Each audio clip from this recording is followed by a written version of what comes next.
नमस्कार शेतकरी मित्रांनो, रामकृष्ण हरी मंडळींनो. आमच्याकडं आज 3 ऑगस्ट. आमच्याकडे इतका दिवस झाले सारखा पाऊस चालू आहे. जवळजवळ 15 दिवस झाले असतील, एकही दिवस खाडा नाही. इतका पाऊस आहे ना. आणि म्हणजे पाऊस पहिलाच आम्हाला झालेला आहे जास्त, पण त्याच्यातून पण आता आहे ना असं मुसळधार बुरुंगाट चालू आहे. मधून इतक्या जोरजोरात पाळ्या येतात आणि सारखा टिपका सारखा चालू आहे मंडळींनो. आम्ही इतकं वैतागलो आहे ना पावसाला. कोणतरी सांगा, कोणाचं जर ऐकत असेल तर कोणतरी सांगा, पावसाला उघड बाबा, आता आम्हाला नको बाद झाला. आम्हाला फार वैताग आला आहे आम्हाला. आणि मंडळींनो, ज्यांच्या घरी गाया म्हणजे दूध व्यवसाय, शेळीपालन ज्यांच्याकडे आहे त्यांना इतका त्रास आहे या पावसाचा. आम्हाला तर आहे बाबा, मरणाचा त्रास आहे आम्हाला. रोज आम्हाला एक ट्रॅक्टर सुबाबळीचा पाला वड्यांनी कुठून पण जिथं ट्रॅक्टर जाईल तिथपर्यंत जाऊन आम्हाला रोज एक ट्रॅक्टर वड्या पाला आणावा लागतो शाळांसाठी. आणि उघडलेलं जर असलं तर मग पाला आणायला काय वाटत नाही, पण इतका त्रास होतो आहे ना. वरून ते पाला पण सगळा भिजलेला असतो आहे, वरून पाऊस बी येतो आहे, आम्ही पण सगळे भिजलेलो, पण तरी पण ते शाळांसाठी आम्हाला तो पाला आणावाच लागतो आहे. त्याच्यामुळे मंडळींना लय त्रास होतो आहे. कोणतरी सांगा पावसाला, थांब बाबा, आता थांबाच झालं. आता आम्ही पाला आणायला चाललो आहे. आमचा ट्रॅक्टर पुढे गेला आहे, माझं काम आवरलं, मग मी आता पाला आणायला पाठीमागून चालले. बघू शकता माझ्याकडे छत्री 5च मिनटं झाले फक्त पाऊस उघडला आहे. तेवढ्या वेळात आम्ही पटकन जाऊन पाला घेऊन येणार आहे. आणि मंडळींनो, आमच्याकडे बघू शकता किती डोंगर बिंगर सगळे हिरवे झालेत. पण मंडळींनो, आमचा रस्ता तुम्हाला जर दाखवला ना, बघा मंडळींनो. आणि ह्या रस्त्याने चप्पल घालून काहीच कामाचं नाही, म्हणून आम्ही चाललेलो आहे बिन चप्पलाचे. आणि बघू शकता आमचा रस्ता. आणि जवळजवळ आमचं गाव 2 किलोमीटर आहे बरं का. आमच्या घरापासून 2 किलोमीटर आहे आमचं गाव. आणि गावापासून तर इथपर्यंत हा सगळा असाच आहे बरं का रस्ता. कुठंच एक पाऊल ठेवायलासुद्धा अशी मोकळी जागा नाही आहे. आणि ह्या रस्त्याने आमची माणसं रोज गावात ये जा करतात. बघू शकता मंडळींनो, किती सुंदर रस्ता आहे. तुमच्याकडे आहे का असा रस्ता? असा जर रस्ता तुमच्याकडे असेल तर कमेंट करून सांगा नक्की मंडळींनो. तुमचे पण असेच हाल आहे आमच्यासारखे. आमचे तर लय हाल आहे रस्त्याच्या बाबतीत बी आमचे हाल आहेत. आणि पाऊस बी एवढा झाला आहे त्याच्या बाबतीत बी आमचे हाल आहेत. आणि मंडळींनो, आमचे सोयाबीनं सगळे खुरपायला आलेत, पण पावसात कसं खुरपणार, तरी पण काय खुरपित्यात. आम्ही आता सध्या मिरची तोडणीचं काम चालू आहे आमचं. आमची मिरची तोडून झाली का मग आम्ही खुरपायला चालू करणार मंडळींनो. आमचा रस्ता बघू शकता तुम्ही. कसं जे डांबरीला राहतात त्यांना बघा, त्यांना म्हणा बघा आम्ही कशा रस्त्याने राहतो आहे. ह्या रस्त्यामुळे ना मंडळींनो, आमच्याकडं एक गोष्ट आहे, कोणी पाहुणेच येत नाही. पाहुणे रस्ता बघूनच येऊ शकत नाही मंडळींनो. असा आमचा रस्ता आहे. पण काय करणार आता, ज्याच्या गावात जसं आहे तसं त्याला राहावंच लागणार आहे. गाव सोडून तर काही जाऊ शकत नाही. बघू शकता खूपच छान मंडळींनो आमचा रस्ता. अशा प्रकारे ह्या रस्त्याने ट्रॅक्टर बी गेलेला आहे पुढं. आणि आता आम्ही पायी बिना चप्पलचं ह्या रस्त्याने चाललेलो आहे मंडळींनो. बघा, वाव काय सुंदर आहे. बघू शकता मंडळींनो, सगळ्या डोंगरांच्या मध्यभागी आमचं तळं आहे. आणि तळ्यामध्ये हे बघा मंडळींनो, तळ्यामध्ये कसे पाणकोंबड्या पण आहेत आमच्या तळ्यामध्ये. काही उडून गेल्या असतील मंडळींनो, पण बघा 2 पाणकोंबड्या दिसतात. आणि इतकं छान नजारा आहे ना. आणि भरपूर पाणी आलेलं आहे आमच्या तळ्याला, भरपूर. काय सुंदर नजारा आहे बघू शकता. सगळीकडून डोंगर आणि ह्या डोंगरामध्ये हे आमचं तळं खूप मोठं आहे मंडळीनं. इतकं पाणी बसतं आहे ना. आम्हाला पाऊस नाही झाला तरी पण जवळजवळ 1.5 वर्ष हे पाणी पुरत आहे आम्हाला. पाडळदर या गाव आहे ना, पूर्णपणे ह्या तळ्यावर अवलंबून आहे. ह्या तळ्यात पाणी आलं ना का सगळ्यांनी समजायचं आपल्या शेतीचं टेन्शन गेलं.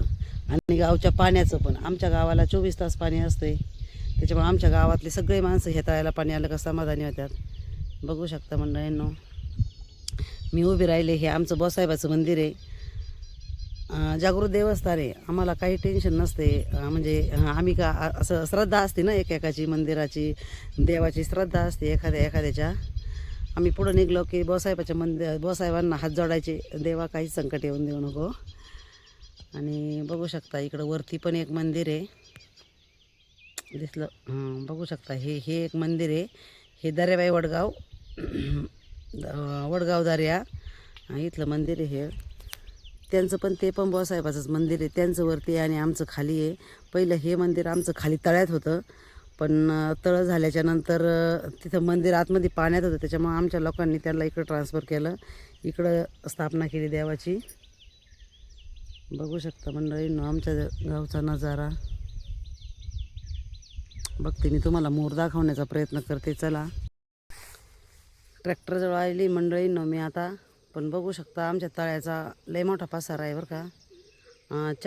3-4 डोंगरांच्या मध्यभागी आमचं तळं आहे, त्याच्यामुळे इतकं पाणी बसतंय ना तळ्यात. बघू शकता. आणि हे इकडचे डोंगर आहेत ना मंडळींनो, हे सगळे डोंगरांना इतकं खायला झाले, गुरांना लय खायला झाले बरं का गुरांना.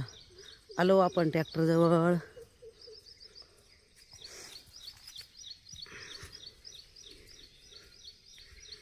किती गाचपान आहे बघा. एकटी नाही येऊ शकत इकडं पुढे ट्रॅक्टर होता म्हणून इतकी पटापट आले.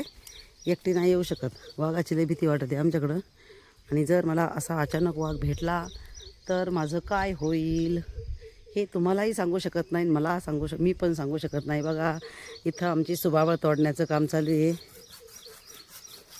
पाऊस उघडलाय ना त्याच्यामुळे टपकन का झाली का तोडून? किती राहिलंय? तळ्यात पडल्यावर कशी वाढायची? लय कष्ट आहे हा मंडळींनो, लय कष्ट आहेत. बघू शकता हत्यार पण लय जोरदार आहे आणि कापणारा माणूस बी लय जोरदार आहे.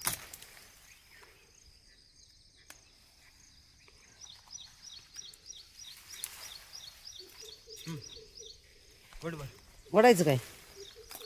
वडायचं नाही मग इथे चला मंडळींनो आता आम्ही स्वाबळ वडितो. मग राहिलेलं तुम्हाला परत पुढच्या व्हिडिओमध्ये दाखवते. बघू शकता मंडळींनो कसलं काम करावं लागते. कोणताही व्यवसाय करायचं म्हणलं तर भरपूर काम करावं लागते. पैसा भेटतो तसे कष्ट पण आहेत मंडळींनो. कसे गाजपानात घुसलेत बघा हे. आणि आता ह्या गाजपानात घुसून ही स्वाबळ तोडायची आहे, कारण विलाज नाही काही. शेळ्यांना खायला तर नेलंच पाहिजे आणि आपल्याला पैसा पाहिजे म्हणल्यावर कष्ट पण करावेच लागणार. आपल्याला काही कोणी आयतं बसून घालणार नाही आहे आणि कष्ट केलेच पाहिजे, हे माझं प्रामाणिक मत आहे. पैसा कमवायचा म्हणलं तर कष्ट केलेच पाहिजे. चला आता यांनी तोडलेले सुवावळी आपण वरती वडून काढूया. मंडळींनो शेतकऱ्याचं आहे ना कसं आहे, शेतकऱ्याच्या गाडीची दोन्ही पण चाकं लय मजबूत लागतात. आमची तर दोन्ही चाकं मजबूत आहेत, पण अजून तर आहे. मग आता पुढं काय माहीत नाही काय होते. आम्ही दोघांना पण एकमेकांनी कोणतंही काम असू दे आम्ही दोघं पण सोबत करतो, म्हणजे काम बी पटकन होतं आणि दोघांना पण जास्त दम लागत नाही. बघू शकता कसं वाटतंय मग एवढा स्वाबीचा पाला रोज आणायचं म्हणल्यावर? छान वाटतं. एवढं पुरणार आहे आता आजच्या दिवसापूर्वी. पुरणार आहे ना? मग उद्याला पुढं तिथून पुढं चला कार्यक्रम होता. चला मग उतरा आता जाऊ आपण घरी. आमचे हत्यारच लय भारी आहेत. आपली करवत कुठे बघू शकता. आमची कुऱ्हाड मंडळींनो, कुऱ्हाड अडकवायला पण जागा आहे आणि कुऱ्हाडीचा जास्त वापर होत नाही, पण जर कधी लागला तर आम्ही हे करतो. आणि आमचं हत्यार बघायचं का तुम्हाला? ह्याच्या जीवावर आम्ही सगळं स्वाबळी आणतो बरं का. बघू शकता एकच नंबर आहे का रे आमचा हत्यार. उलटी मुख खाली. बरं चला आता जायचं का मग?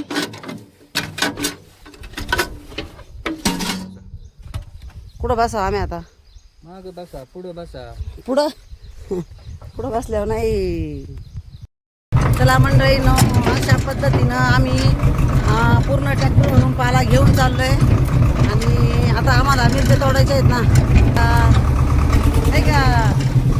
आम्ही ट्रॅक्टरमध्ये बसले पाल्यावरती आणि चाललो आम्ही आता पाला घेऊन. किती छान वातावरण आहे का नाही? अशा वातावरणामध्ये किती छान वाटतंय बघा. म्हणजे उठलं की आपण निसर्गात, झोपेपर्यंत आपल्या निसर्गामध्ये किती छान वाटतंय. आणि आम्ही तर शेती करतोय, पण आम्ही तर बाबा खुश आहे. आम्हाला असं अजिबात वाटत नाही का शहरातली माणसं एवढी भारी राहतात आणि एवढं मस्त बिल्डिंगमध्ये राहतात, त्यांना काही काम नसतं जास्त. पण ती लाईफ आम्हाला नाही आवडत, आम्हाला हीच लाईफ आवडते. बघू शकता. चला मंडळींनो आजच्या कल्पना पापाळे आता मी हा ब्लॉग यूट्यूबला टाकणार आहे. तुम्ही असेच नवीन छान व्हिडिओ माझे बघण्यासाठी कल्पना पापाळे ह्या यूट्यूब चॅनलवर जाऊन बघू शकता. सगळे ब्लॉग मोठाले आहेत आणि छोटे छोटे ब्लॉग आहेत ते इंस्टाग्रामवर आणि फेसबुकवर तुम्ही बघू शकता. आणि मंडळींनो, आम्हाला फॉलो करा, कमेंट करा